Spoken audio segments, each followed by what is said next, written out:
Hello guys, welcome back to this channel. In today's tutorial, I'm going to show you how you can select text and translate text on your image using Samsung Galaxy phone.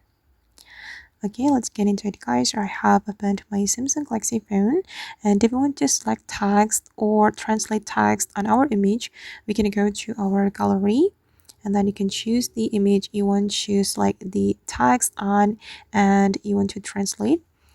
For example, I'm going to go to the pins folder and I'm going to select the text on this image and I'm going to translate it as well.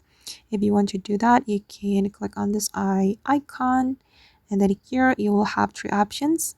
You can translate the text on your image, select the text, and also discover the image on the Google. Make sure you have good internet connection if you want to discover the image on Google. And here I'm going to select the text on this image. You just need to tap on the text and then you can tap on highlighted text to select it. Like this. You can select them all by dragging the pointer like this, or you can click on select all to select all the text on the image, and then you'll be able to copy the text and paste it if you need. Okay, and then I'm going to show you how you can translate the text on this image. If you want to translate the text, you can go to the translate menu, and here you can choose the target language. For example, I'm going to translate it to Dutch. Okay, and this is the result.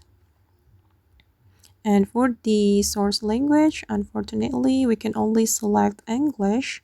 So we can only translate from English to any language. Okay. Alright guys, and you will be able to download the translated text. If you want to download it, click on this download icon and the image will be saved to your gallery. Okay, and if you want to go to the setting, just select this three dots, select settings, and here you can set the Bixby Vision. So basically we use this Bixby Vision to translate and select the text on our image. Okay guys, and that's all the way to select text and translate text on our image in Samsung Galaxy phone. I hope this tutorial will be useful for you. Thank you so much for watching, and if you found this tutorial useful, don't forget to hit the like button, leave your comments, and also subscribe to the channel. Bye.